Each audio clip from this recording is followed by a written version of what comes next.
എടാ ചന്ദ്രന് ജീവനുണ്ടോടാ? എടാ ഞാനൊരു ചെറിയ ഓസി പറഞ്ഞു തുടങ്ങുകയാണേ. എനിക്ക് അസുഖം പിടിച്ച് കിടന്നപ്പോ എന്നെ അസുഖം പിടിച്ച് കിടന്നപ്പോ പതിവില്ലാതെ എനിക്കൊരു കോള് വരുന്നത്, എറണാകുളത്ത് നീ പുതിയതല്ലേ, ഇവിടെ ആരും ഇല്ലെന്ന് വിചാരിച്ച് നീ വിഷമിക്കണ്ട, എന്ത് വന്നാലും ഞാനുണ്ട് നിന്റെ കൂടെ, നിനക്കൊന്നും വയ്യാതെ വന്നാൽ ഞാനില്ലേ, ഞാൻ വരാം.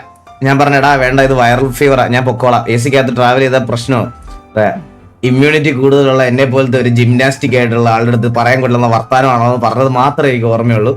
ഇപ്പൊ പയ്യനെ 2 ദിവസം മുമ്പ് ഞാൻ ആശുപത്രി കൊണ്ടുപോയി, എല്ലാം ഓക്കെ ആയി. ഓക്കെ ആയിട്ടില്ല, ഇപ്പോഴും ശബ്ദമില്ല. ഇപ്പൊ എന്താ പരിപാടി അറിയാം, കറക്റ്റ് ജിമ്മിൽ പോണ സമയത്ത് ജിമ്മിൽ പോയി കണ്ടോണ്ടിരിക്കും, വർക്കൗട്ട് ചെയ്യൂല. അവനങ്ങനെ ആയി പോയടാ, അവനങ്ങനെ ആയിപ്പോ, ഒന്നും പറയാൻ പറ്റില്ല നമുക്ക്, അവന്റെ ജീവിത റൂട്ടീനിൽ പറ്റിയ കാര്യമല്ലേ.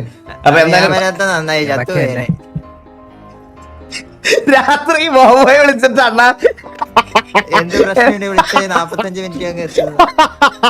നീ വന്നിട്ട് ചത്തോയ നീ